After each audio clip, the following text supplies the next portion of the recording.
separates the men from the boys like combat. Why do we have to strip for this? Like I said, men from the boys now line up according to bulge. All right. That looks like a robot chicken thing. Let's start the show!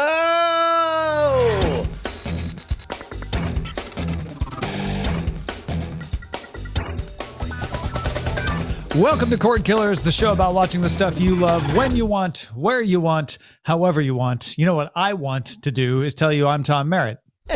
I want to tell you I'm Brian Brushwood, and what I don't want to do is ask Bryce, talk to us about those bulges. So that's a trailer. Don't do that.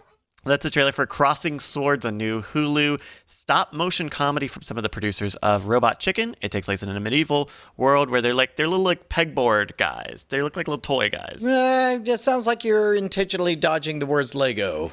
But they didn't look like. I didn't think Lego had those type of guys. I mean, you were looking at the bulges. All right. Okay, all right. We can examine the bulges. That comes to Hulu June 12th. Okay.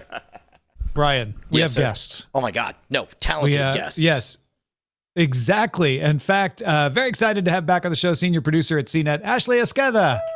Hello. Thank you so much for joining us. We're Have entering. I been on Cordkillers? I can't. I don't think I have.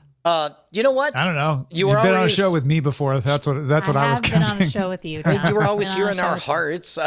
But here's the important part: is that we were talking right before we went live about the restrictions of standard webcams and how we're all ready for big old fat sexy lenses that we want. I'm ready. Where's my Leica webcam? Give me it. Exactly. Just give me that. Give me that nice Canon Indeed. glass. Why isn't Canon getting into the webcam game? Come on, guys. Yeah, just take one of those upcoming R5s and plug it into an Elgato. Yeah. Done. Yeah. Hey, folks, the reason we had Ashley on is not only because she is talented, smart, and super great, but also she did the Lord's work in ranking almost every U.S. streaming service you could think of, and that is our primary target. Oh my gosh, Ashley, you have done amazing work here. 101 streaming services that you ranked. 101. I did, and That's more than there are the bottles of beer on the stay wall. in place. That's very true. It's the stay at home order has really forced me to get creative about what I want to do with my time. So I love streaming services, and I had a show about a year ago that we spun down because I went and had a baby, called Stream Economy, where I talked about different shows and news that was happening in the streaming world. And so I follow all this stuff. I love it. I find new media and sort of streaming and everything to just be super fascinating. And the transition of TV into that has just been really cool to see. So my producer, Logan, and I were talking about what we wanted to make. And we're like, what if we just ranked every single streaming service available in the United States of America? And I was like, You're this nuts. got to be like 40 services. I'm like, this got to be like 40. And then we started looking it up, and I was like, oh my God, it's like 100. It's like over 100 services. Not good. And then at the time, we included like YouTube, just standard YouTube, Vimeo. And then it started getting into this sort of slippery slope of like, well, that's technically really a platform for people to share video. It doesn't really, it's not a service. So we kind of pared it down to 101 services. And I would like to officially today on Cordkillers make an apology to the WWE network. You fine, ladies and gentlemen, and non-binary pals of the WWE network. I did you wrong. I did you dirty. I accidentally omitted you from this list, and I feel terrible about it.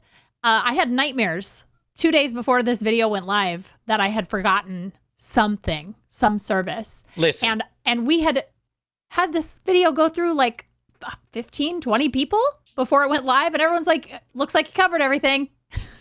Behind every apology is a tip of the hat, to which we have to say tip of the hat to Curiosity Stream. You beat out the WWE insofar as you made it on the list. I'm so curious. What was it that got Curiosity Stream all the way to position 101? So I came up with this scoring system because I had to figure out how to sort of rank them without emotion, because there are certain services I love. For example, I love Philo.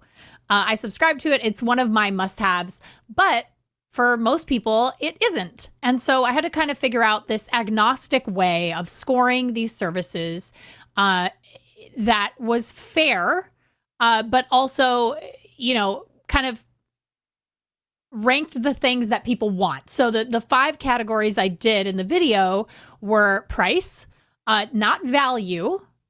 We did price. We did originals.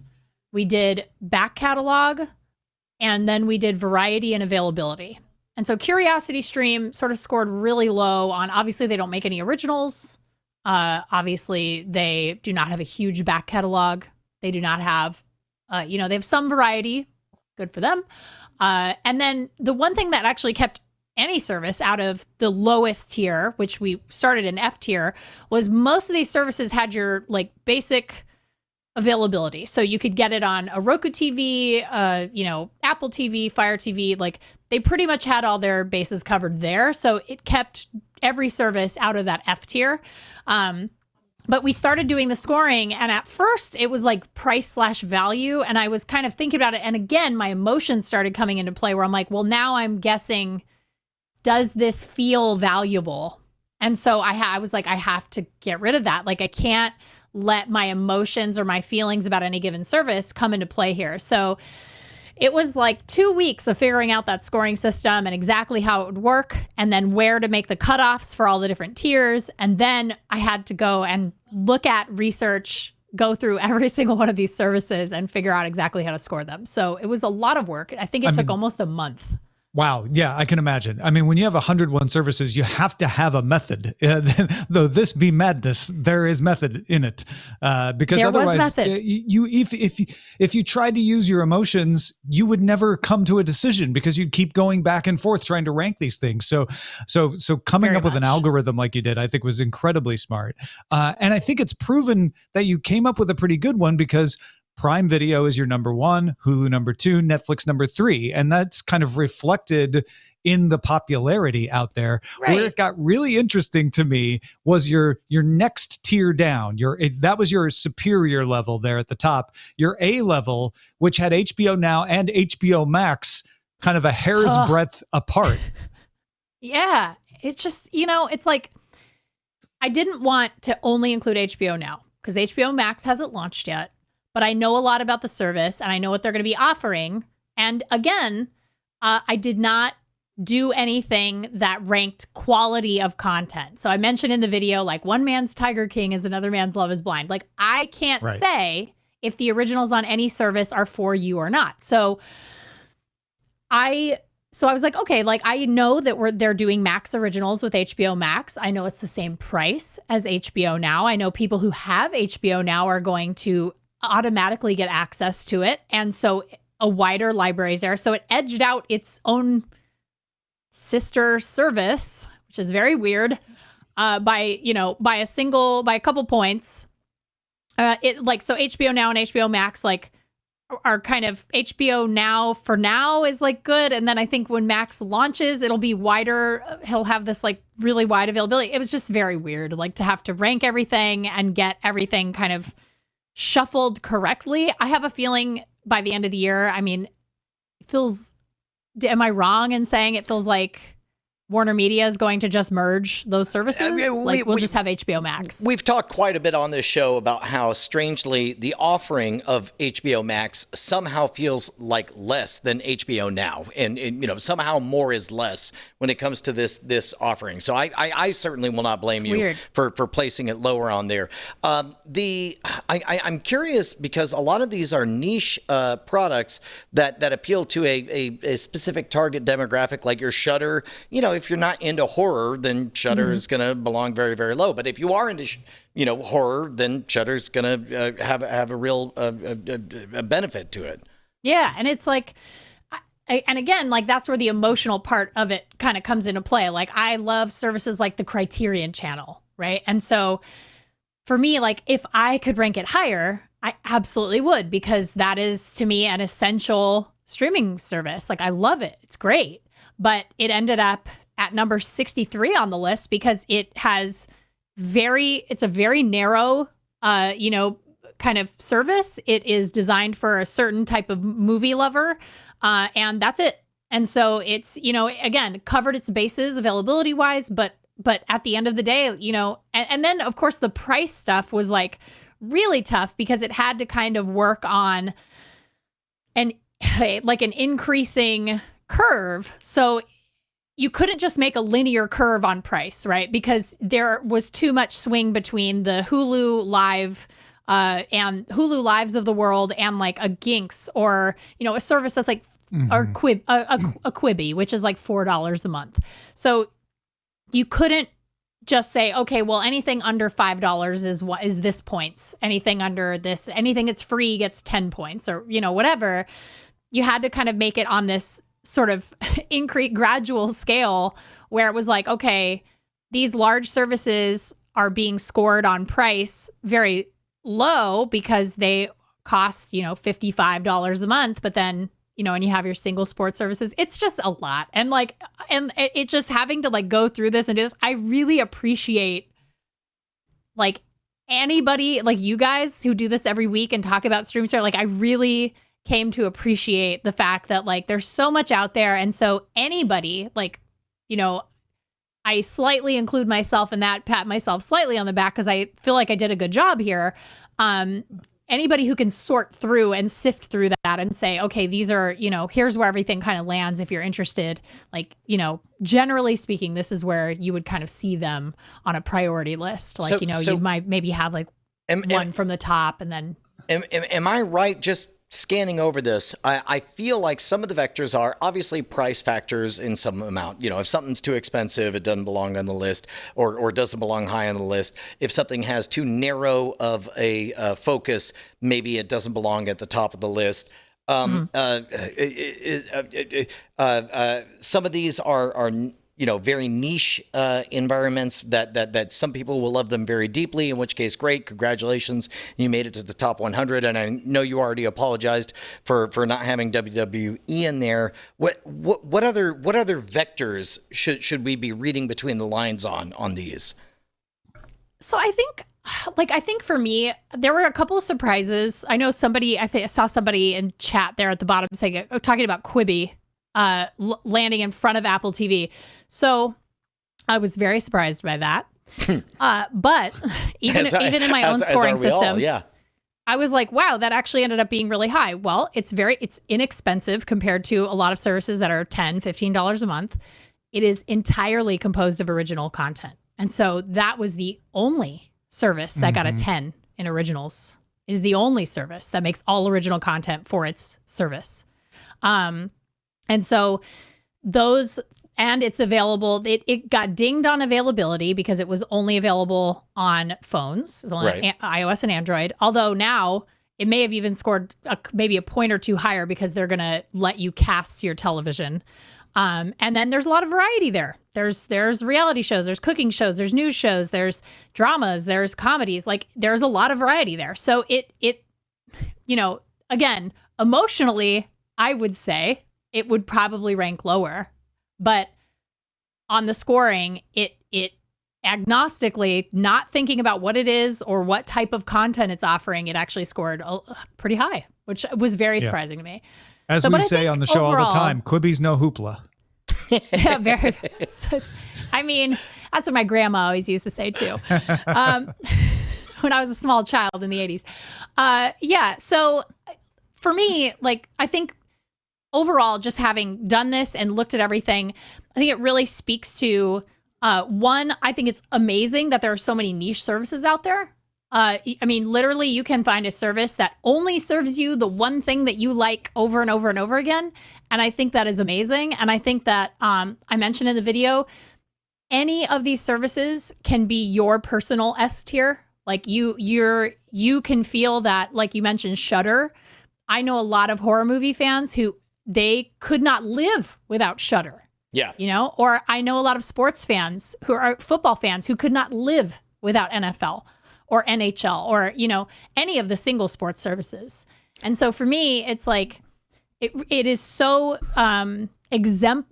It really sort of it really sort of shows off like just how much we have out there and how specific it can get for any particular viewer. Yeah, and I do like that everything can be reduced to 5 categories: price, originals, back catalog, variety, and availability. Like, I assume that you intentionally divorce yourself from any emotion or personal preference on those. Like, these are the 5 vectors, and you either do well on all 5 or you do well on some, not the others. Yeah, there were a couple of other categories that I had kind of considered adding in, where it was like to try to balance up some of the lower ones. Like, I was like, okay, well, am I doing this right? Are these landing in the right places? I think when I saw that a lot of services ended up in one particular tier, so like D and C have the majority of the services.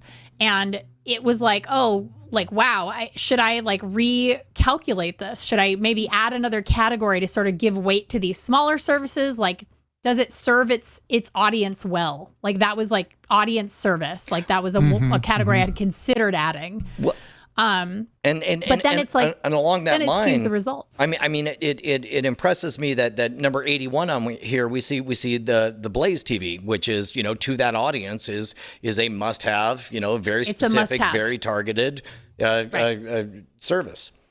Yeah, and it's in there with all of the other, you know, the Bleacher Reports of the world, you know, all of the very specific sort of services that offer you one thing. Like, that is and to be fair, like, that's a thing that some people, like you said, it's a must have for them. And I do not disparage that. I do not but these are just the numbers that it gave me, you know, price wise, like price, originals, back catalog, variety, availability. It's like, it worked so well for everything that I felt really good about publishing this video. Like, sometimes when you review something, it's like really scary because you're like, gosh, like, did I put too much emotion in this review? Did I maybe like give it an extra couple points because of like an affinity for that brand or that whatever? And it was so nice to be able to like really feel confident about what I had built at publish time. I was like, I feel good about this. Like, I'm excited to share this sort of methodology, and that's it. And I think what's validating about this too is that when you look at the way you broke them out into the superior A, B, C, and D, it really looks like the popularity chart. It looks like the number of subscribers they have. And so, I mean, you can always argue. The fun of any list is that everybody can argue about what should be where.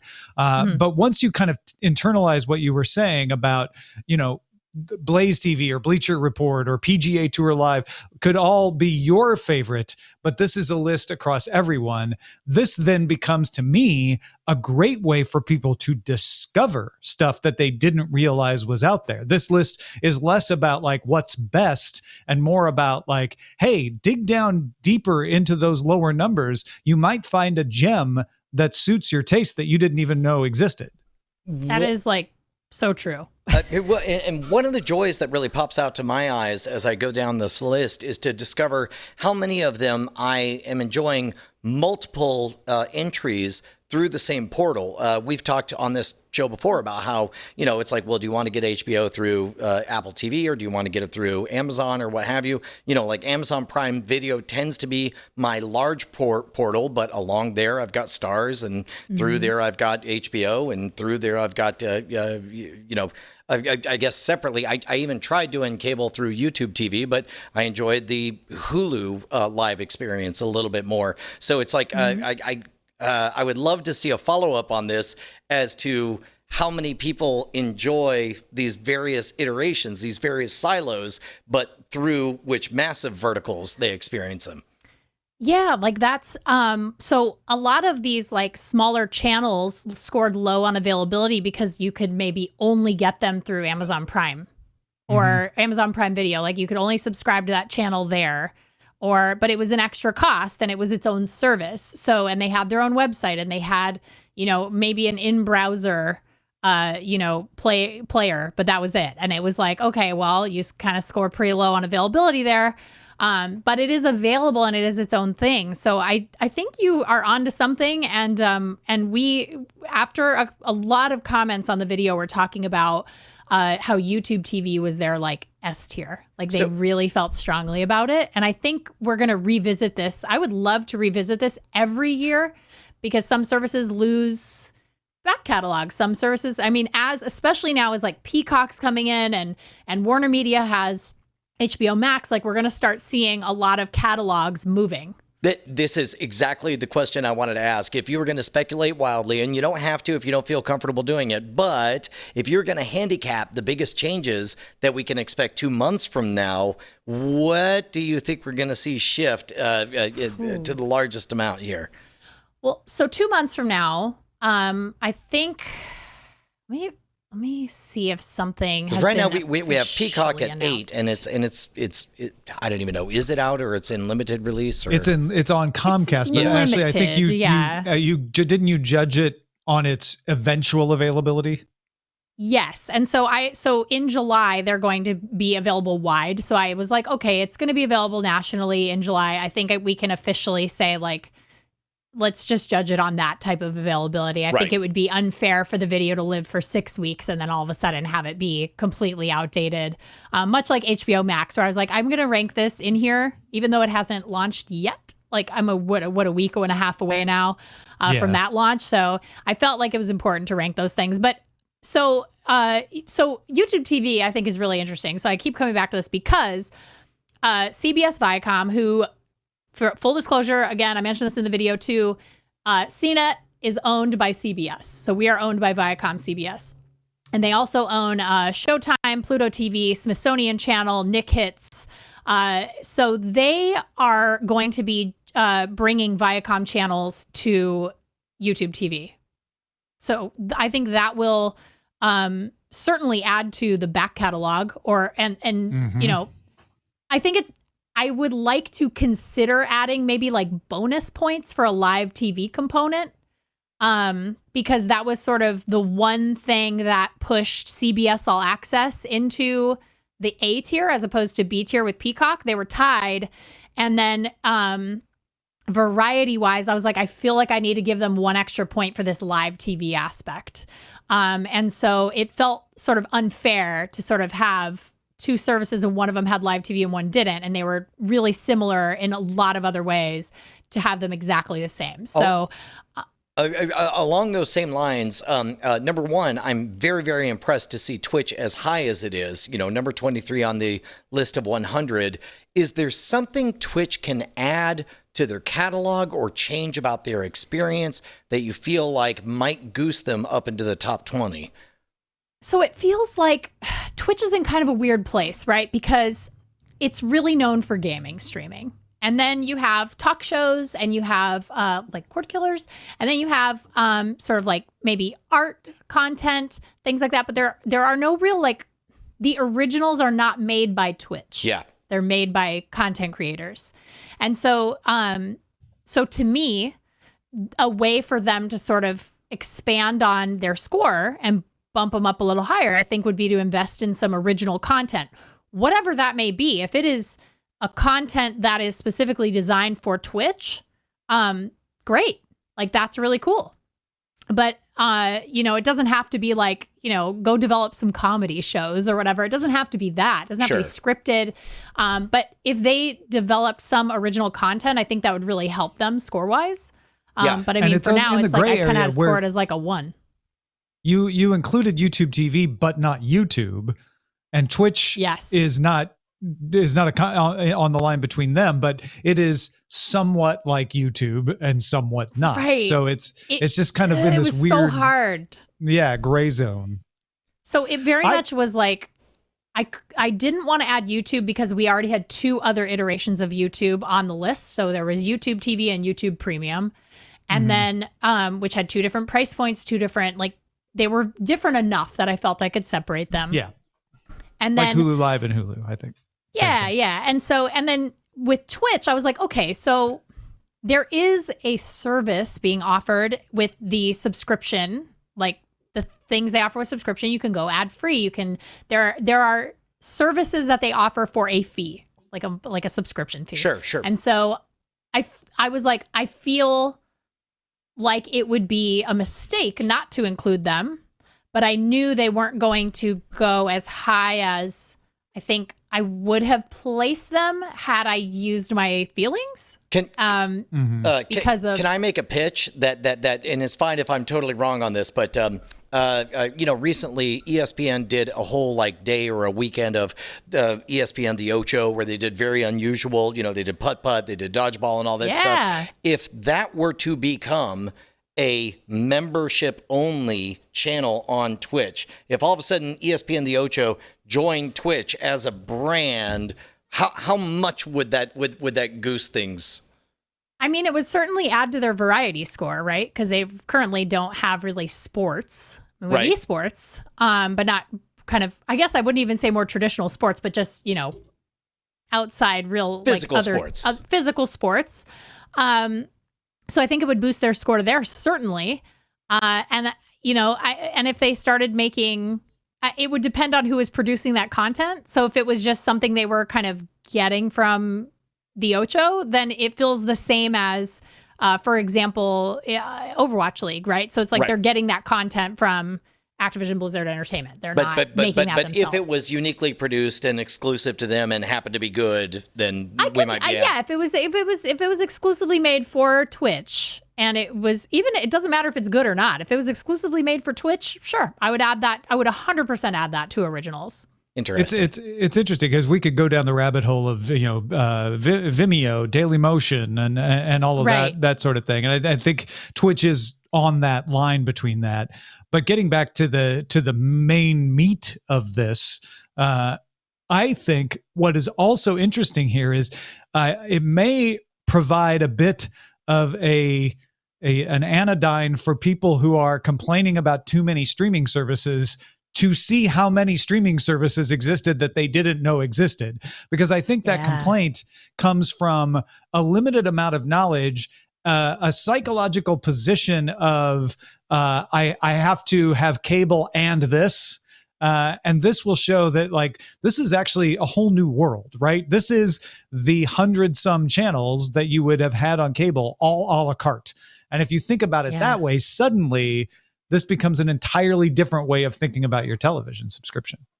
Very much so. And I think I did the math just for funsies. I want to say just off the top of my head, adding up all the subscriptions, the base level subscriptions for every single service on that list, I think came up to something around like between, I want to say it was between like $950 and like $1,100. It was like it was around $1,000 mark. So it was like if you subscribe to every single thing on this list, you're going to pay $1,000 a month, which is absolutely crazy. For the record, how very Cordkillers of us for us to have gone this long without even acknowledging like the top 4 on here: Amazon #1, Hulu #2, Netflix #3, HBO version 1 and 2 #4, and then Disney Plus. Disney Plus, I feel like gets kind of a pass because they're so new to the game, but those all track. Those all seem right to me in terms of value, variety, ubiquity. What say you, Tom? Yeah, no, I've said it twice. I think the reflection of the popularity is what makes this list strong. And I thought it was interesting that Disney Plus scored as high as it did, given that you explained, Ashley, that one of the dings on it was it's narrow in its content appeal because it's very family oriented. It's family friendly. So it did get a ding there. But the back catalog is I mean, it's Disney, which, the Disney Vault, it's like considered to have, that's a huge back catalog to have at your beck and call. And then, price, it got a good score on price because it's not the, $10 a month that Netflix is, or the $15 a month that HBO is. It's $7. And so that it got a high score there. Of course, it's available on literally every platform known to man. I mean, most of these services at the top, they all got 10s on availability. And then originals. I mean, you've got some really great originals on Disney Plus, and they're only going to continue making these things. So it's like, I think in my heart, like I might have scored it somewhere a little higher than like, let's say, I think I probably would have put it like for me, like it's a good service and I love it and I subscribe to it, but I also think it probably should have been down should have maybe been down one tier. Like I think I would have put it Yeah, one lower. I'll confess that for whatever irrational reason, I would love to see Stars higher on there, because more often than not, I'm constantly shocked at how many times I'm watching something and see the Stars logo on there. Just genuinely, like Stars and Max, it was like just sevens across the board. Like just looking at everything, I was like, that's solid. And that's what like it was so cool to see services landing exactly where in my head I thought they would. Like where I was like, oh, like I was really surprised to see this land here, but like, man, Stars right where I thought it would be, like kind of high averages. Like that's the beauty of this scoring system, is it's doing the thing that I intended it to do. Yeah, Stars is perfect for being maybe not for everyone. You some people will look at the lineup and go, nah, I don't like any of those shows. But if you like the shows, it's great. And it's great. Whereas Prime Video, Hulu, Netflix are for everyone. Like there is literally something for everyone in all of those, which is why they score so high. I want to give a shout. I've been meaning to give a shout this whole conversation to Acorn TV showing up at number 9. I think was the sleeper hit here. Get your fish and chips out. Do you have an idea of what goosed that score up? So, BritBox didn't get up that high, and they're essentially compared as the same kinds of services. They have all the more time. More originals, and a little tiny bit bigger back catalog. And then they both scored very similarly, variety. And I want to say, I ranked 101 services. I want to say that maybe Acorn got like 1 extra point in availability because there was a platform that BritBox, I didn't see BritBox on. I want to say that was the case. I would have to double check the spreadsheet, but yeah, so Acorn TV like really showed up. It was good. I was excited for them. Hopefully I'm not being dumb here, but I'm going to assume that that FX on Hulu is just under Hulu, right? That's the only thing I'm not seeing. Content partnership. Yeah. So I had the FX. So there were a few services that I had put on the list that I was like, oh yeah, I have to have this, so like FX. And then it turns out they got spun down or absorbed by a different service. Right. So there was, I think, like 5 that within the last year have been absorbed by a different service, and FX was one of those. Like you can't even, I don't even believe you can get FX on demand anymore. Like I think you have to subscribe to Hulu. I mean, I'll tell you this much: you cannot go wrong at all with this top 20, and I have to squint on the top 40 to find any place for you to go wrong. Mainly on the DC universe. Sorry, but that top 20 is solid. Hey, but here's the thing: like back catalog wise, like you gotta give DC Universe credit because they also give you access to a huge back catalog of comic books. Which is like a thing no other service does on this list. No, this is a fantastic, very comprehensive list. This is, I can't wait to see this evolve over time. Yeah, me too. I'm like so excited about the fact good hard that work, Ashley. I get to do it again next year. Thank you. I'm so like, it feels really good to know that you appreciated it. Cause honestly, when we hit publish, I was like, no one's going to watch this. No one's going to care. Like, I just, you always feel like that when you make something.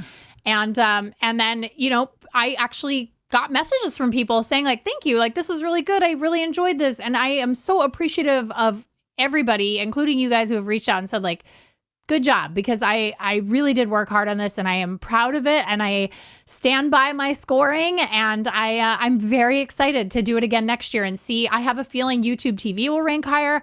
I think we're going to see HBO Max potentially up in that S tier. WWE Network's going to be included. So, I mean, it's just a win all around for next year's video. Of course. Before we move on to the second segment I'm curious which direction Apple TV Plus goes. Here's the hard thing about any of these services is all of their production's on hold because of COVID-19. And so we may see some services drop next year because of a lack of original production. And you're going to see, I have a feeling you're going to start seeing some really serious bidding wars for show catalogs that are up for grabs. I think a lot of these services are really going to be fighting each other to get, like your Offices of the world. I know Peacock has like locked that down, like the Friends of the world. We thought it was bad before. Now it's going to get real. It's going to get really real. And these services are going to battle. I mean, Netflix spends in the neighborhood of, I want to say they were planning on spending like, I think it was like $13 billion in original content in 2020. Holy cow. And well, that's obviously not happening anymore. So they have that money to spend on libraries of content. So we'll see what, I think there'll be some pretty nasty bidding wars going on for a lot of that content, but we'll see where it lands. So has there, and forgive me, this is such a petty thing to ask, has anybody been a jerk about this? Like, have you gotten any tweets of somebody who's like, you obviously got this so wrong? Nobody has been a jerk. I mean, you get your standard YouTube comments of like, I hate your face or whatever. Like, your voice is the worst. I'm used to that. That's called being on the internet. Care. Yes. Yeah, exactly. But I got one message from somebody who was like very upset about the sports services scoring so low. And I again, like, I think, for the most part, people have been very lovely about this list. And, anybody who was salty, I think, was upset that their favorite service was in a lower tier. But the thing is it's like, it wasn't my favorite services, right? It's like, it was just, I made this scoring system and then ranked everything based on that. So sure. If I made a my favorite services video, it would look very different than this list, I think. And so, that seems totally I fair. didn't get a lot. I think I got one in particular. Yeah, I got one in particular who was upset about the sports stuff. And I did get a couple of messages about people who really thought the anime services would land a little bit higher. Oh, man.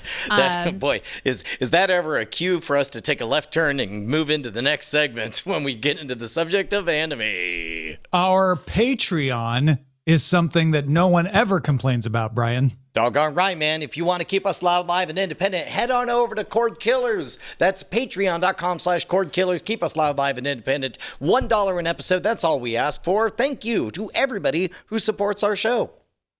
Thank you. And in exchange, we will talk to you about how to watch.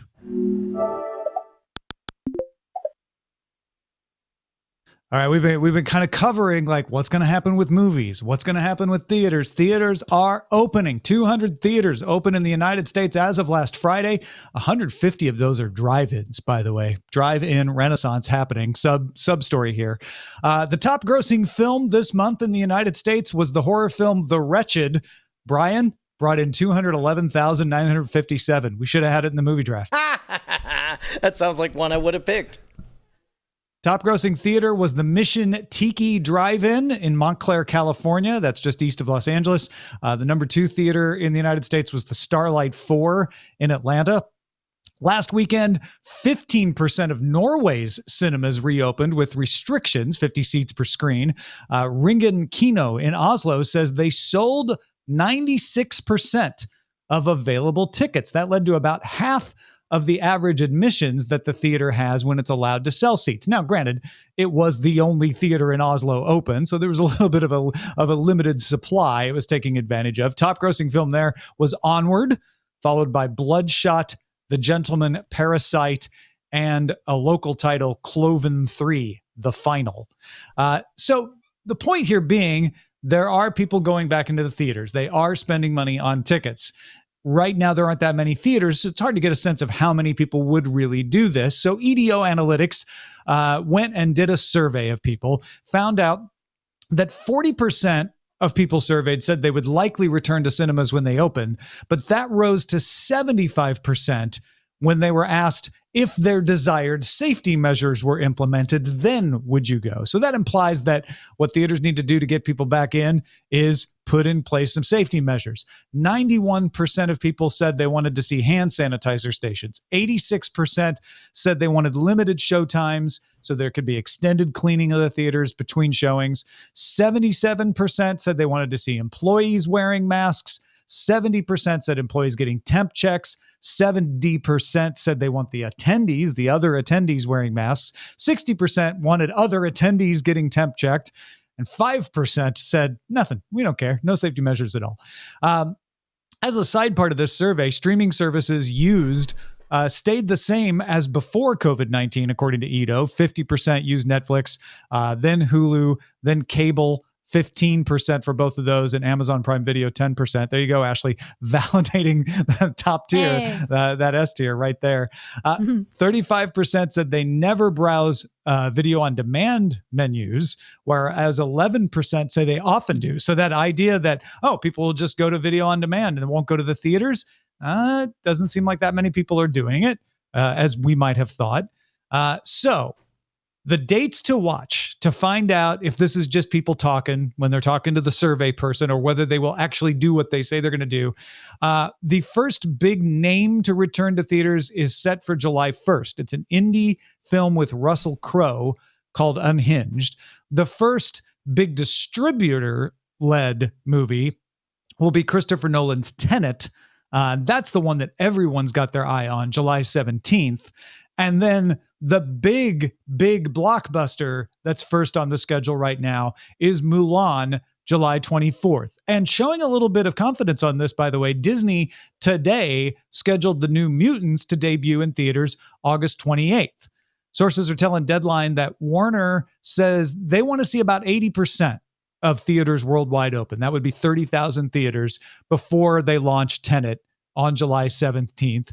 A decision on that should be final within 3 weeks. They think within the next 3 weeks, they'll have a good idea of whether that's possible or not. If it moves, it likely moves to August 14th, which is right now where Wonder Woman 1984 goes. So that gives you an idea of them. If they decide it's not going to be enough theaters to make it worth it, they're still thinking about a month down the road. They're thinking we'll kick it a month down the road. So, Brian, what do you think of all this? I think that Mulan sounded like an insane release date just a mere 1 week ago. Now it sounds less insane, but it sounds even less insane now that the American public has given them a laundry list of things to do to make us feel good about going to the movies. So it's like all those things on the lists, you know, the people who are there wearing the masks, you're spread apart, you got partitions, blah, blah, blah, blah, blah. Like, I think that will be kind of, I mean, it certainly will be the biggest movie release of the year so far, because I assume they're just going to spend all the money that it takes in order to make people feel good about going to it. There's an interesting question that was omitted from that survey, which is nothing could get me to go back to the movies right now.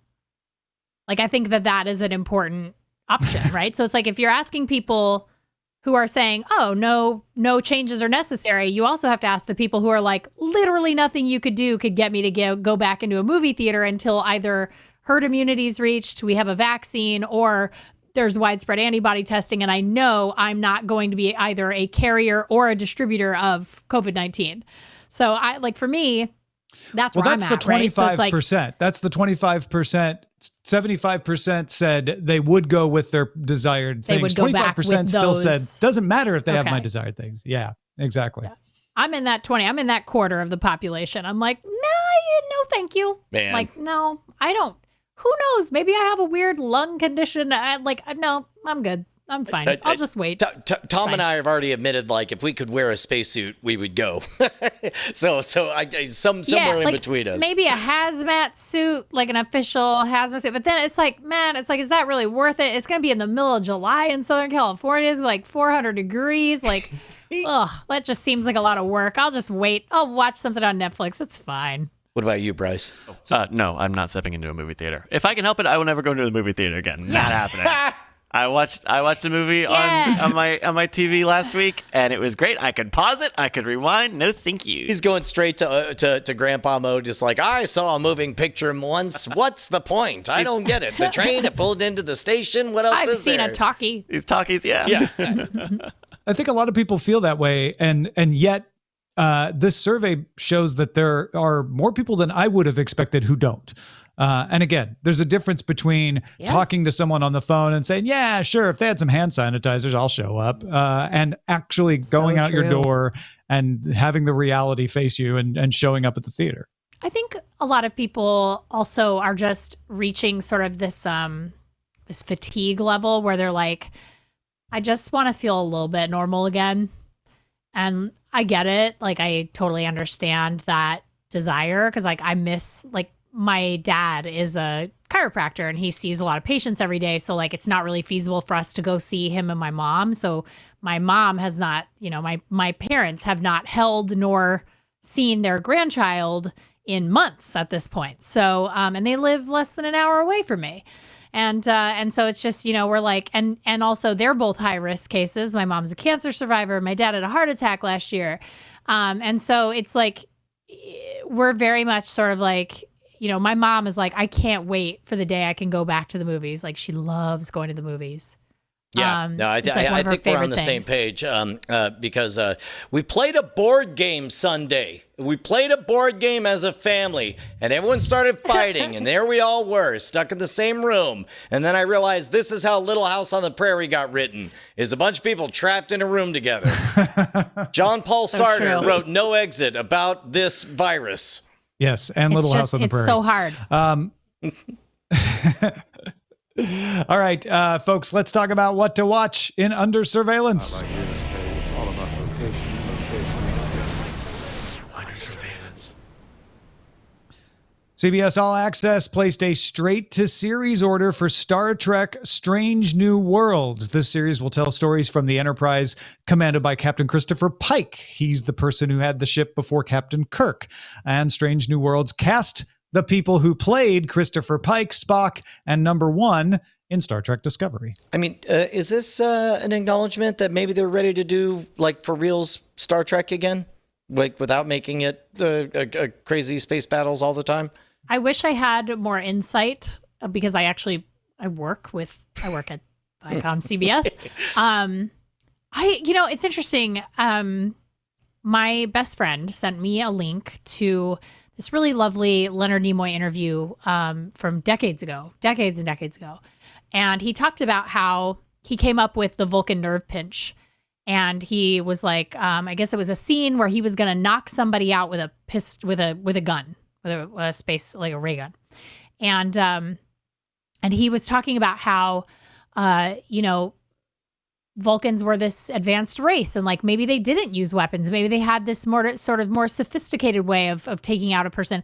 And so through all of this, they came up with the Vulcan nerve pinch. And he talks about how, sci-fi is very much should not, like, he felt like, in a nutshell, like it shouldn't really be a Western, because it seems very barbaric, right? Like we're 1,000 years into the future, and somehow we're still all punching each other, which seems very strange to him. And I thought he made a really good point. And I love Leonard Nimoy, and I think he really understood Spock far deeper than everybody except Gene. And I agree with that. I think that one of the things that's kind of missing from, if you watch like The Next Generation, right? It's a lot of problem solving and people, and these sort of interpersonal relationships between species, and truly like the 5-year mission kind of idea.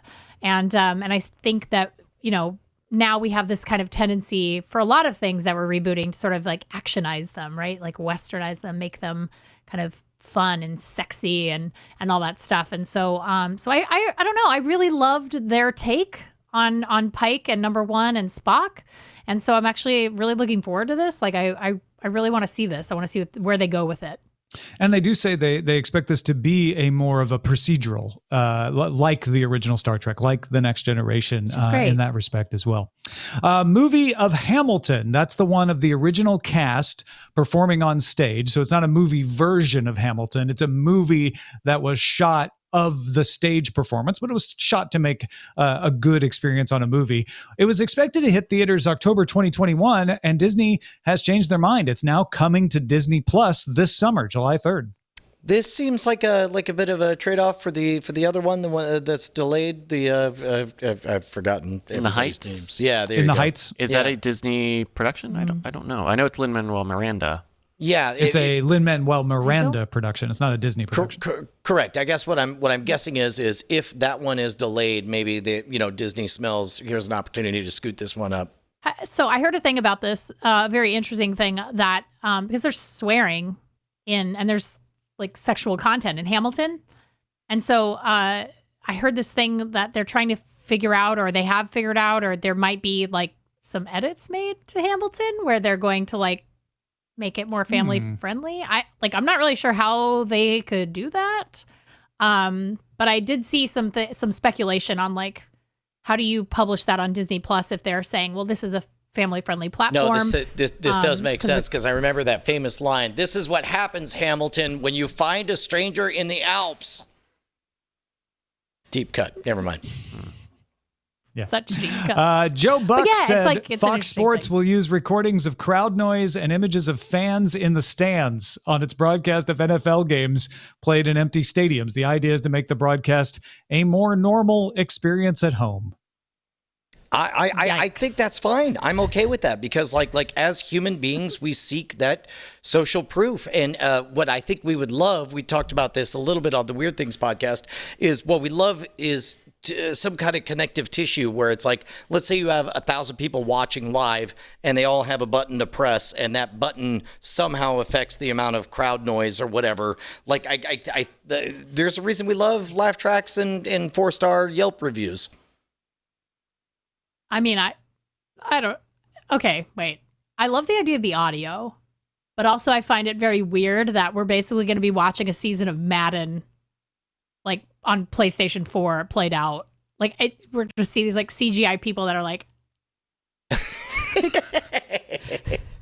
I mean, you're like, not it's wrong. Gonna be like, I'm not can they saying make it like won't be 8-bit weird. people like Tecmo Bowl? I mean, they should do like Tecmo Bowl. They should really change it up every week. We should have different types of audiences. We could have a 16-bit audience. We could have like super good ray tracing audience. We'd have all kinds of audiences. It is for the wide shots, not the close-ups, just so we know. Yes. All right. Still delightful. I mean, I really hope that they like, there could be some Easter eggs. I mean, they could really like put in like a Where's Waldo in there. Like that'd be cool. They could do all sorts of stuff with it. The Hollywood Reporter and Variety sources say Timothy Oliphant will appear in season 2 of The Mandalorian. By the way, season 2 of The Mandalorian already in the can, so these things are just leaking out for performances that are already shot. Slash Film sources say Katie Sackhoff, who voiced Bo-Katan in Clone Wars and Rebels, will play the same character in Mandalorian season 2 as well. Of course, Katie Sackhoff, famously Starbuck from Battlestar Galactica. Awesome. So all about this. Like, first of all, I heard a rumor that Timothy Oliphant was being cast as a live-action Cad Bane, which, yes. And also, there was a rumor going around that Bo-Katan is going to be the armorer in The Mandalorian. So that's going to be like that could be a thing. So both of those decisions I would be all about. But either way, I mean, Timothy Oliphant, guys, why did Santa Clarita Diet have to die so that Timothy Oliphant could fly in The Mandalorian? Why? Tell me why. I think his casting is justified. And a trailer is out for Spike Lee's Da Five Bloods about 4 veterans who go back to Vietnam in search of treasure and the remains of their squad leader. This looks like a Tarantino-style film, but made by Spike Lee. Lots of historical footage, lots of flashback footage. Chadwick Boseman playing the now dead veteran in all of the flashbacks, and it's coming to Netflix June 12th. Totally on board for this. It sounds a little bit like Three Kings in thematics. I don't know. It looks super interesting. I mean, I'll watch anything Spike Lee makes. It's just, he's just so interesting. And sometimes I don't love his movies, but like anything he makes is imminently watchable at the very least, if not very, very good. So. And then a few more notes. George Miller has apparently reached a deal to produce a prequel to Mad Max Fury Road. He'd been kind of going back and forth between whether it would be a prequel or a sequel. It's going to have a different actor than Charlize Theron playing Furiosa. Apparently Miller saw The Irishman and said, nope, not de-aging Charlize Theron. So they're going to cast someone to play a younger version of Furiosa. And then Netflix announced Umbrella Academy Season 2 premiering July 31st and Queer Eye Season 5 set in Philadelphia, coming to Netflix June 5th. All right, let's talk about what we've had our eyes on. Brian, what have you been watching? Weirdly, I've been watching, of all things, a playthrough of The Last of Us. I realized my kids hadn't seen it. I know a new game's coming out, and there's like a 6-hour supercut, and damned if that's not one of the greatest stories ever told in a video game. So we're about an hour and a half into it, and I'm loving it. Ashley, what about you? What has been entertaining your eyeballs? So 2 things. What We Do in the Shadows, Yes. which I just love with all my heart. Just all my heart. And also, which is just so good and so funny and so brilliantly done. But we mentioned DC Universe earlier, and I'm gonna say there is one singular reason for you out there to subscribe to DC Universe, my friends, and that show is the Harley Quinn animated series. There is no better animated series. It is so adult. It is so funny. It is I would argue a definitive take on many DC characters. Really brilliant. Really, really brilliant. I was so skeptical about it, and I watched the first season. They're in the middle of season 2 right now, and it is just about the best thing. I mean, I'd put it up there with animated series wise. I'd put it up there with the first season of Archer. I'd put it up there with, I would put it up there with many of the best adult animated series of all time. I've that heard good. nothing but amazing stuff about this. Absolutely. The people who write that show are absolute maniacs, and I love them, like, for the things that they are willing to put out there. I mean, it's just so good. It's so good. Meryl Barr, You're friend of missing the out if you're show, not big watching fan of Harley Quinn. Yeah, telling us to watch that too. The thing that I've been watching is Amazon Prime Video's Upload. We just kind of raced through the entire thing on Saturday, and enjoyed it. Good Greg Daniels stuff. Makes whets my appetite for Space Force coming out in a week or so. I thought it had some smart moments. Easy to watch though, and that I don't say that as a slam. Just something that you don't have. It's nice to have something you don't have to tool up your brain to pay attention to. You can just kind of sit back and soak in and enjoy. Mm-hmm. Bryce, what should we be on the lookout for? Hey, we got I got one here. We had this as our cold open a few weeks ago, but it's out now. It's Solar Opposites on Hulu. This is the Justin Roiland and Mike McMahon animated space show for Hulu. They both worked on Rick and Morty. Mike McMahon was a showrunner and a writer as well. This is a lot of fun. So it's about a quasi family of aliens who escape their planet as it's dying and have to integrate onto Earth and try to work their mission of raising the pupa little baby part of the family until it quote unquote grows and maybe it takes over the planet. They actually don't even seem to know what they're doing. But I think this is a really fun and really easy watch. It looks and sounds a lot like Rick and Morty. Justin Roiland is the voice of Corvo, who is the kind of the smart alien. But it also, I think this is partly a Fox production, so it has you kind of feel that like Sunday night primetime animation domination sort of element to it, and so it's not as depressed, but it's still pretty raunchy. Probably even more because it's on Hulu versus Adult Swim. But I really dig it. It's an easy watch. It's only like 8 half-hour episodes, but it's also like pretty dense. So I think I'm gonna rewatch it again just because it kind of is nonstop.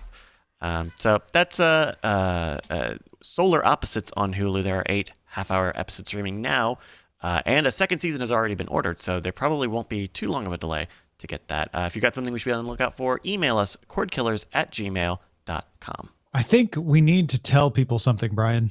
Yeah. No, look, sooner or later, you're going to need a new computer. Why don't you go buy it from our friends over at doghousesystems.com/V/Rogue. Use promo code Rogue at checkout and get yourself an SSD. Support the people who support us. Let's move on to the front lines. Front lines.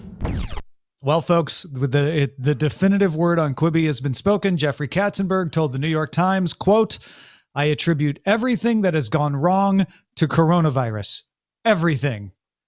He meant about Quibi, not everything else. Quibi predicted it would have 7 million downloads by the end of its first year. Right now, it says it's halfway there with 3.5 million, 1.3 million of which are active. It's ranked, the last time we looked, last week, number 125 on the Apple App Store. Yet, Katzenberg said the company is, quote, "making enough gold out of hay here that I don't regret it." Quibi will add support for casting to TVs to its iOS app this week and Android in the next few weeks. Ooh, was he defensive in that interview? Meanwhile, HBO has partnered with a startup called Scener to offer a Chrome browser extension that lets you co-watch HBO shows with folks over the internet, similar to Netflix Watch Party. Scener lets up to 20 people watch and do video and audio text together. Scener's considering larger groups, and talks are happening about emulating Twitch's tips and shoutouts. Scener's Google Chrome extension supports HBO Now and HBO Go for macOS, Windows PC, and Chromebook. Scener's primary investor is Real Networks. I think this is something that has to happen sooner or later. Humans love watching shows with other humans. Yeah, I think what's most interesting about this is that HBO partnered. The Netflix Watch Party, a lot of people think comes from Netflix. I can't find any evidence that it does. It's not an official Netflix thing. This is Warner Media hiring somebody to say, make that for us.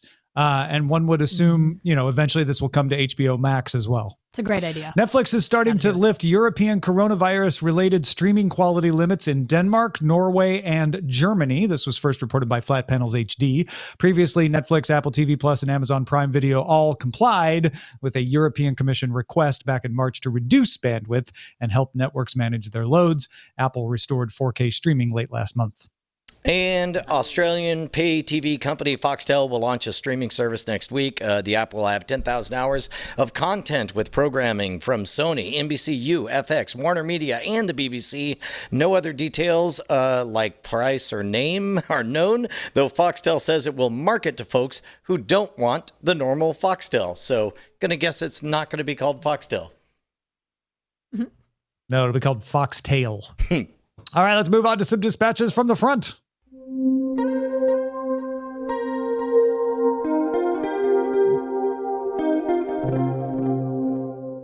John wrote in and said, "Hey, killers, I used some of my stimulus money to reactivate my Patreon support for the show. Thank you for the great entertainment and information." Thank you, John, for doing that. He says, "I also used it to expand my Hulu no-ad subscription to the Disney bundle. Unfortunately, I'm very disappointed with the ESPN Plus.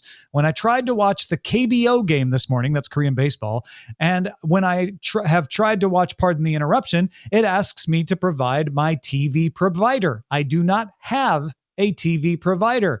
What am I paying for ESPN Plus for?"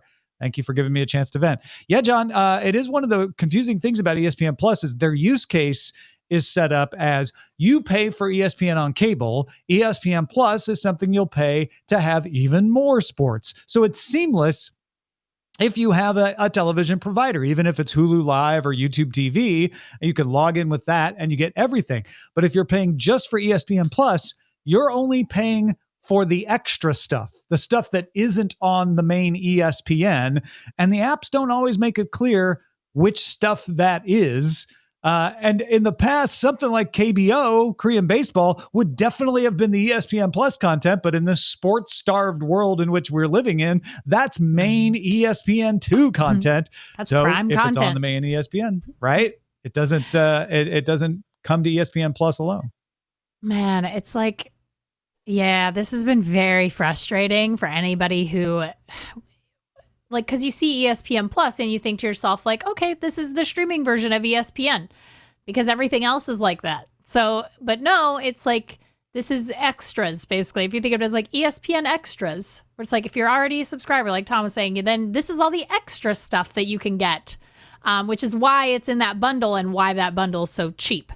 I don't know how sustainable this is. I mean, ESPN's been losing money for a long time. They've had layoffs in Connecticut. I mean, there's been a lot of stuff going on up there, and I just can't imagine in what world in the next 2 years. I mean, and that's really generous. I can't imagine that Disney doesn't take another look at ESPN Plus and what it offers and maybe puts together something that is maybe a little more expensive, but is ESPN and ESPN Plus. And I know that sounds absolutely bananas, and it is. You're not wrong if you're thinking that. But I would imagine, something like a full ESPN access, standalone ESPN would be, probably $25-$30 a month, maybe more if you're bundling it in with, everything else. Yeah, the best way to get ESPN is to buy Sling TV Blue. because Yeah, it comes with it's the it, and cheapest then way to use get that it. to log in to ESPN Plus because it gives you access to everything that way. To everything. But And that's not, it's brutal. it's not cheap, right? Yeah. No, it's not cheap. And it also is confusing. Like you said, it's very confusing and it's very frustrating and it shouldn't be that way. And, but those cable providers are still just hanging on to ESPN as a value for your cable subscription. That subsidy is very powerful. As soon as Disney can get away with it, they will allow you to pay for more ESPN and ESPN Plus. They just have to do it without, killing the golden goose. Yep. All right, Ashley Esqueda, thank you so much. Once again, great job on that top 100 plus 101 streaming service ranking. If folks want to follow you and find out more of what you got going on, where should they go? I'm always on the Twitter. That hell site full of just awfulness, but also there's so much light and Animal Crossing content. So yeah, it's just, come to my feed for general nonsense, technology and stuff. I'm just at Ashley Esqueda. I'm really easy to find. Our website is cordkillers.com. Our email address is cordkillers@gmail.com. We're live on twitch.tv/Night Attack, which is also carried on diamondclub.tv, Mondays at 7 p.m. Eastern, 4 p.m. Pacific. Talk to you again next time. Hey, Tom Merritt. Yes, Brian Brushwood. Know who I love even more than my own children? Your other children? No, not my wife. I know what you're saying. I love our $5 patrons. These are the people that keep us loud, live, and independent. Thank you so much, $5 patrons. You know what? I love them more than not life itself, because then I'd be dead and I couldn't appreciate them, but really, really, really close. And I'm so thankful that they are here to make this show happen. Thank you so much to all of our $5 a month patrons. You guys are wizards. You're champions. Thank you, everyone. You're heroes. Diamond Club hopes you have enjoyed this program.